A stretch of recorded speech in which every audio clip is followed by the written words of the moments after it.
আছে, এত করে যখন বলছো তবে যাও, কিন্তু মা শর্ত আছে। কি শর্ত? সঙ্গে কিন্তু তোমার সখীদের নিয়ে যাবে। যাবে তো। আর তুমি যেহেতু সাঁতার জানো না, তাই মা বেশি জলে কিন্তু একটুও নামবে না। এই পর্যন্ত নামবো। সত্যি বলছো? সত্যি তো? ঠিক আছে, তবে তুমি যাও, কিন্তু বেহুলা তাড়াতাড়ি কিন্তু ফিরে আসবে। ও মা, আবার কি হয়েছে? আরেকটি কথা। আবার কি কথা? তোমার কলসিখানা নিয়ে যাই। কলসি? না মা, আমি যে তোমাকে কিছুতেই ওই কলসি দিতে পারবো না। কেন? তার কারণ কলসিটি তোমার ঠাকুমার হাতে গড়া মাটির কলসি। তাতে কি? যদি খেলার ছলে কলসিটি ভেঙে ফেলো? ভাঙবো না। যদি ভেঙে ফেলো? তোমার যেমন কলসি তেমন এনে। সত্যি বলছি তো? 300 আমার যেমন কলসি তেমনটি দিতে পারবে তো?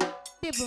বেহুলা দেখো, ওটা তোমার ঠাকুমার হাতে গড়া, তুমি যদি কলসিটি ভেঙে ফেলো তবে আমি খুব কষ্ট পাবো। একটুও ভাঙবো না।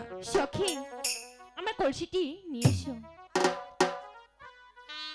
বেহুলা, এই নাও মা তোমার কলসি।